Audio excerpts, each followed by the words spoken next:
Thank you so much, Brenda and Brodie, for your talk today. We do have a few questions, and I'd like to start, Brenda, with a question for you. I'm wondering if you can comment on the role of Métis women today, specifically the challenges they face and what responsibilities they can use or what they can access to strengthen our families and communities. So I worked for a long time in Saskatoon, Saskatchewan, so I'll give an example from there. What I knew in the city of Saskatoon was that it was Métis women who were the ones who were really the driving force behind the most significant Métis local in that community, Comfy, the Central Urban Métis community. The women who organized events, who worked hard in the friendship centers, who set up a lot of the educational programming and the court workers program and all of that work, those were our women. And so I think that women are already doing all of those things. Women haven't lost their connection to putting community and family first. That's the role of women. But I think that we have been the unsung heroes of all of that work. So no disrespect to men, but they are the vocal political leaders. But it's finding that balance. I think women are doing amazing work, and they'll just keep doing all of those things. It's probably not as satisfying as an answer as I could give, but I think it's happening. Well, that satisfies me.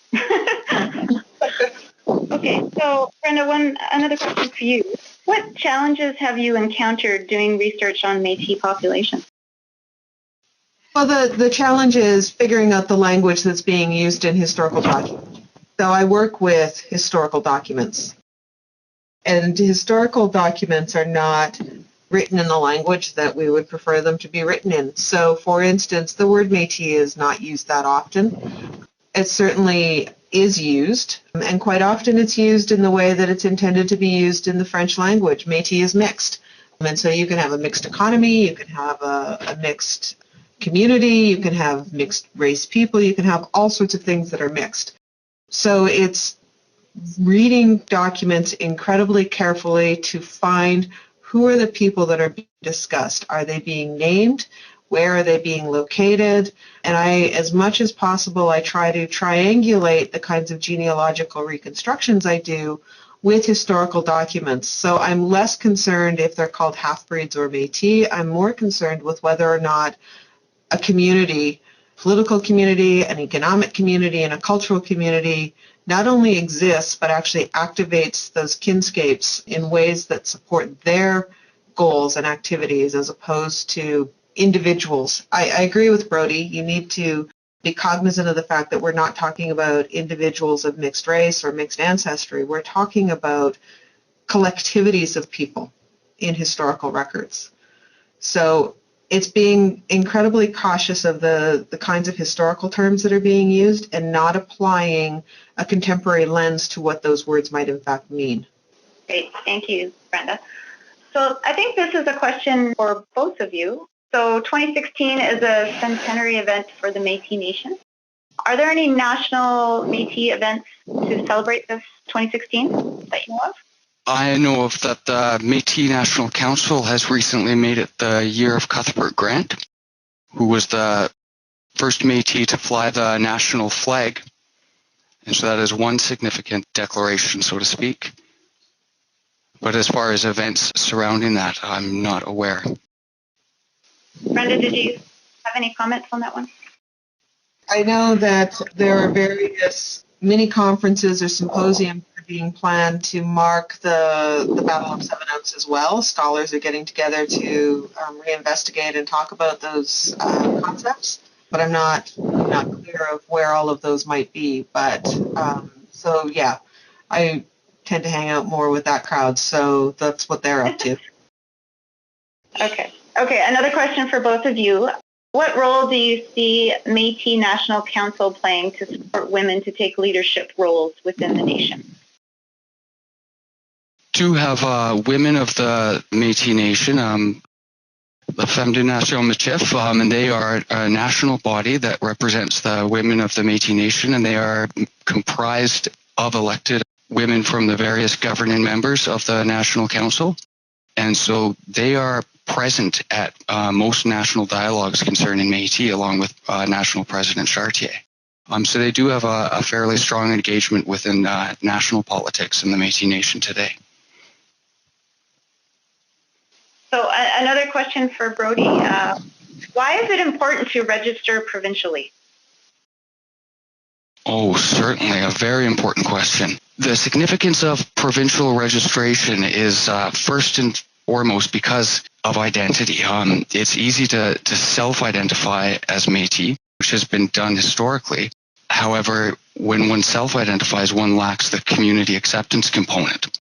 So the registration allows one to go through that formal process of community acceptance, as well as allows the Métis Nation to have a greater strength. Because of the objectively verifiable registration process, the higher the representative capacity of MNBC, in particular, the better we are able to leverage programs and services through the various governments. Great, thank you, Brodie. So another question. As a Métis person who has only recently received information on their heritage, what resources are available to families to identify the matriarchs of Métis heritage? Information through Ancestry.com, for example, is very male-centric. So does MNBC help to uncover this kind of info or other resources? MNBC has a wonderful database setup. I manage the Historic Document Database, which is publicly known as the BC Métis Mapping Research Project. And that has public access, believe last check, over 12,000 primary historic documents related to Métis identification and registration. Of course, they are protected by the various privacy acts. Another resource we utilize a lot has been, as Dr. Macdougall has mentioned, the Catholic Church registries, because we certainly see that, especially within BC, the role of women in not only attending marriages and baptisms, but also in weddings, and it's the same names that continually appear, and they tend to be dominated by the women. And so I hope that answers the question. Great, thank you, Brodie. So Brenda, a question for you, a question and a comment. This participant is pleased to hear that you focused on Métis women. They've had a long-standing curiosity about how paternalism has contributed to the creation of the Métis Nation. The originating women of the Métis Nation were Indigenous women. So can you speak a bit to how this reality has shaped the conception and the maintenance of the nation? Oh, that's a lot of parts. So, and I might miss something, so you might have to refresh me a little bit. I think, that obviously the grandmothers or the great-grandmothers of the Métis Nation are First Nations women. There's no, that's the reality. And our paternal great-great-great-grandfathers were French and Scottish and English fur traders. But the reality of the life in the fur trade was that those families were raised in Indigenous territories. So the Métis become Indigenous not because they were born, but because they live in the, as Raphael Morin said, in the lands of our mothers and our grandmothers. This is where we are from. And so we heard those stories growing up, just as First Nations people did. We work to maintain those things in the same way that First Nations people have. We know the centrality of family in our communities. We all talk about it. It's looking for historical documentary evidence that confirms in effect what we kind of already know. Now, in much the same way as, if I can point to the Haudenosaunee, for instance, in much the same way that men are political spokesfigures, and there's nothing wrong with that, historically, they made decisions because of the women they were connected to. When you are living in a small family-centric society, the decision to go to war is not just a man's decision. It is fundamentally a woman's decision, because it's your children and grandchildren that will suffer the consequences of those things. And so there was balance in those councils. There was balance in those conversations about the rights and responsibilities of men and women. And I think that that's achievable. I applaud the efforts of the Métis women of the Métis National Council, the branch that belongs to the women. But it's got to be more than that. It can't be these two separate councils. It's women and men need to work together in the structure of the Métis National Council and in the structure of of our organizations to make sure that that balance is always achieved. And this isn't a unique problem to Métis people or a unique issue to Métis people, not a problem, but we see it also with First Nations and with Inuit people, right? Trying to make sure that, and Canada, trying to make sure that representation is balanced and focused in a way that represents the responsibilities of various genders. I hope that answers that. Thank you. We've got a long list of questions here. So for Brodie, I have a question here from a participant wondering what the biggest challenge to obtaining final acceptance of this citizenship system for federal, provincial, and local governments is, and ensuring that no other exterior processes are accepted. So in other words, non-Métis National Council organizations gaining Métis citizenship rights supported funding. Oh, right. Well, at this point in time, there is Métis identification registries are provincially operated, so there is no national registry in place, which is also one of the main reasons why it's difficult to establish the direct election of the national president. As far as ensuring that no other organizations interfere with the relationship, I should say, between the government and the National Council's governing members, that is a political decision. I think that we stick true to our national definition, and we have a registration process across the homeland that can't be denied as objectively verifiable. And so we have confidence in our registries, which is the heart of our nation as our citizens. Right, thank you. I think that ties into another question that we have. I think this is probably a more appropriate question for President Dumont, but just speaking a little bit about challenges at a national level, there are multiple Métis organizations across Canada. So I think there are, at a national level, some parallel claims about who is not the voice of Métis. I'm not sure if you have any comments about that. Well, again, it has to go with the Métis Nation can't speak. And again, this would be my view on it. It would be agreeable with President Dumont's. The Métis Nation can't speak for anyone who says they're Métis, but we know who we are, and we have a process in place to identify Métis and to register Métis. So we speak for an historic nation, and as the contemporary representatives of that historic nation, that's where our rights are based as an historic people. And that is why, again, that it's important to have that distinctions-based approach.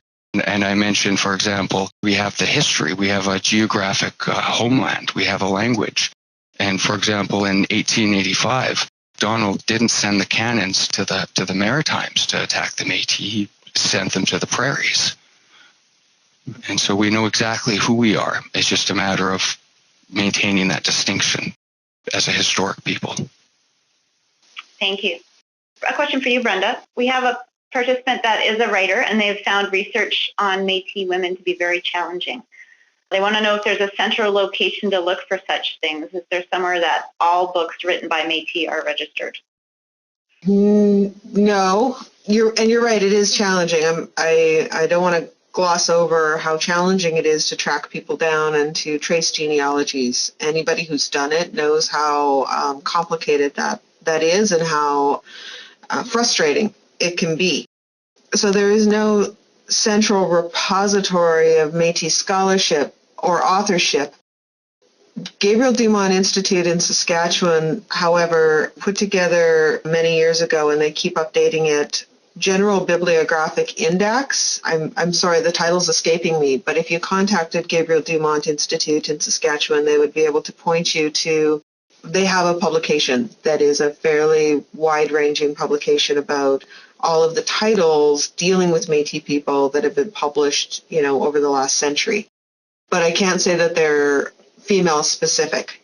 Really, honestly, a lot of the effort to find and to uncover elements about somebody like Pélagie Boucher, it's just hunting and pecking and sorting through piles and piles of documentation, not even secondary literature, but right into the primary. And I wouldn't say I knew very much about her. I only know about what her family said of her and how she was described in census records. I don't have her voice, but I have the voice of her children and her grandchildren in many respects. Madeleine Laframboise is somebody who was more clearly evident in the records because she became a woman of great importance in the fur trade in the Michilimackinac region. And, for a woman to be a trader in that era was remarkable. For other men to want to trade with her is astounding. So people wrote about her because she stood out as extraordinary in comparison to the expectations of women at that era. So it's not easy, is all I can tell you. But I would direct you to the Gabriel Dumont Institute. Great. Thanks, Brenda. We have a question from a participant asking whether either of you have Manitoba research stories that you'd like to share. Research stories out of Manitoba? I know you do most of your research in Saskatchewan. So. I use archives from across the country. My first book was certainly Saskatchewan, but I'm not wedded to just Saskatchewan because these are mobile families, so I trace them across various regions.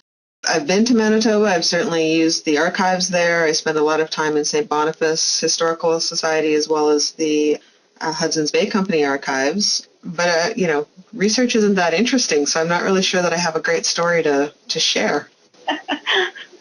I sit at a microfilm reader. Yes, the sad lives of historians, eh? Yeah. Okay, a question for Brodie. This participant belongs to an elder society which has non-formal Métis and non-Métis members among its membership, and they're wondering if the society would qualify under MNBC's genre. At this point in time, Métis Nation British Columbia does not dictate the communities what their membership criteria can be. Safe to say that to have an official chartered community that has a chartered agreement with Métis Nation British Columbia, they have to have at least 25 card-carrying Métis Nation citizens belonging to that community. And so that's it. It is based on geography because of our governance structure. We can't have more than one community in a particular geographic area.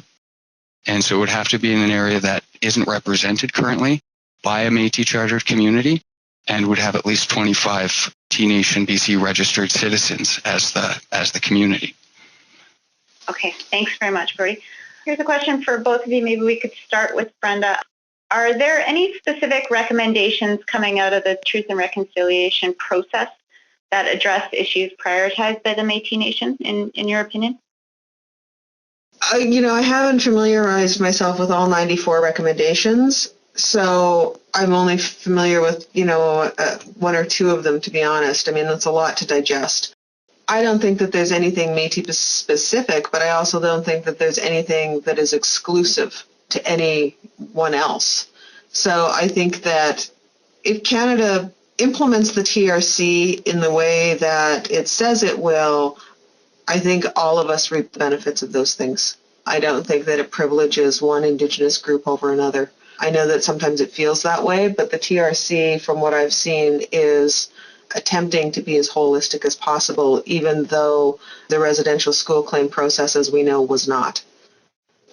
Yeah, I think education and awareness, like our webinar today, actually goes a long way towards addressing some of the recommendations around educating people on the history of Indigenous people in Canada. Brodie, do you have any comments? I don't think I could have said it better than Dr. Macdougall could have, so I'll leave it with her words. Thank you. Okay, so another question for you, Brodie. When you register, do you register in your province of birth or province of your current residency? Oh, really good question. So at this point in time, Métis registration is based on the province of residency. So again, we don't have the interoperability between the various governing members, which means if, for example, you register in BC and move to Saskatchewan, for example, you would have to re-register with Métis Nation Saskatchewan. And currently, because of the privacy and there's no protocol in place, can't supply Métis Nation British Columbia cannot supply Métis Nation Saskatchewan with your information. The individual would have to request it from the Métis Nation BC and then supply it to whomever they were applying with. It's currently residence-based, not ancestry-based. Thank you. So another question somewhat related from a participant who has siblings that are Métis but were not born in Canada. Can they be registered through MNBC with the participant that's asking this question who is registered in BC? Thank you. Because we have a historic geographic homeland that did include parts of Ontario, the prairies, parts of British Columbia, and extended into the northern United States and southern Northwest Territories, we do have that historic boundary. So as long as you can meet the national definition, the genealogy be accepted. The crux of the biscuit would be if the individual is a Canadian citizen, because as far as Métis Nation British Columbia registration goes, we can only register Canadian citizens resident within the province of BC, with the exception of incarceration or if the individual is in the armed forces. Okay, thank you.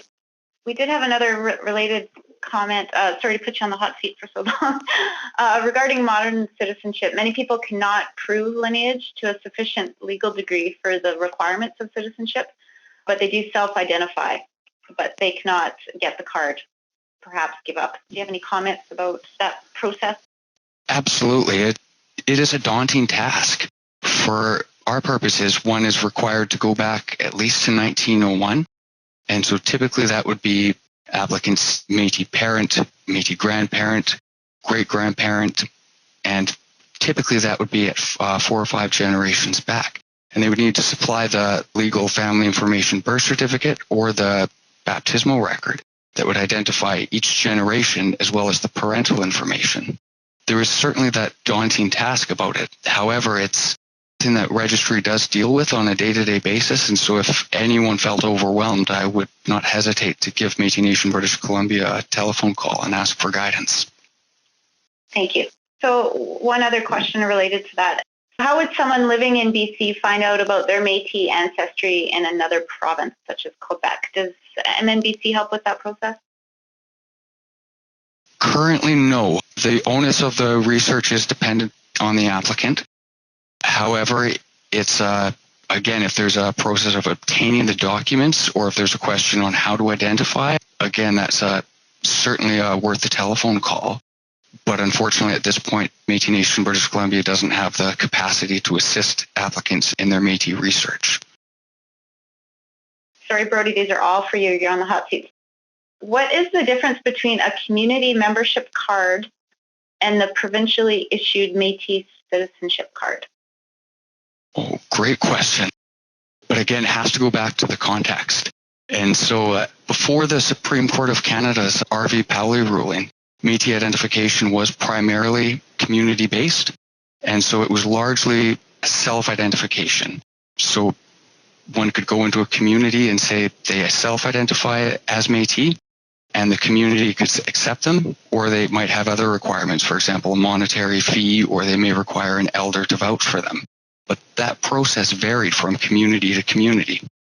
And again, as I mentioned, Métis Nation BC doesn't maintain a control over the membership requirements of the communities. And so the communities can be comprised of objectively verifiable Métis citizens, but also those who self-identify, who for whatever reason are unable to go through the process, who perhaps haven't heard of the process, or for political reasons choose not to engage with the process, but they can still be represented by their local community. The real strength in this is to be engaged with the community, because as our governance structure, each president of the community has to be a card-carrying citizen or their vice president to sit at our governing assembly. And it's at our governing assembly that the laws of our nation get first proposed. And so with a strong community, they're able to influence the community president to bring forward suggestions on how to better support Métis throughout the province. So that would be the community membership. The MNBC citizenship card, again, highlights that you're part of the provincial community and that you've gone through an objectively verifiable process and that you're accepted by the Métis Nation. But it's still required to have a community card, and it's always encouraged to be involved with the local community. Thank you, Brodie. So just a question for participants on the call. If they were wanting to know a little bit more about Métis history and where to go, I'm wondering if either of you could comment on some resources. I know, Brenda, you've written obviously lots of articles and books about this, but if you wanted to maybe speak first, some of the best kind of general introductions to Métis history. There's some older work that covers a pretty broad swath. Donald Purich's book from the late 80s, simply called The Métis, is a kind of a nice introductory primer. It covers, a range of things. It's a little out of date. It's from the late 80s, but it's not terribly written or anything. Most Métis stuff, though, tends to be very regional in scope or community in scope as opposed to national. So, for instance, Gerhard Enns has done quite a bit of writing. His first work was sort of situated in the Red River region, subsequent work in the Fort Edmonton region. Both of them are quite interesting. Nicole Saint-Onge published a book on the community of Saint Laurent, Manitoba, which is excellent. And otherwise, this is really sort of how it plays out in these sorts of regional studies. Two largest historical studies that were done that I think are, they're older, they're a little bit on the less politically correct side of the world because of the age of them, but Marcel Giraud's book, Métis in the Canadian West, really starts it in sort of the northwest angle area of Ontario and spreads itself westward. It was published just after World War II, so there's still a lot of ideas that are, what we would think were racist today, but so meticulously documented. And then Joseph Kinsey Howard's book called Strange Empire, published in the early 50s, is also a really pretty stellar read. Again, older, but looking more at a nationalist scope and overview. From there, I would say my next best pick right now would be Michel Hogue's book. The title escapes me, but it's about Métis along the 49th parallel in the border regions between the United States and Canada. So those would be my top contenders. If you want to read something more contemporary but is a little bit dense in terms of language, because he deals very much with theory, it's Chris Anderson's book, Métis. That's the title, Métis. Great, thanks. Brodie, are you aware of any MNBC resources that speak to the history of Métis people? I could point out a number of publicly accessible databases that are generally of value for Métis research. The Métis National Council operates a database that is based primarily on script, as well as the 1901 census information. There's also a wonderful database held by St. Boniface that has the old Northwest Company records. So very valuable for tracing the patriarch of the family.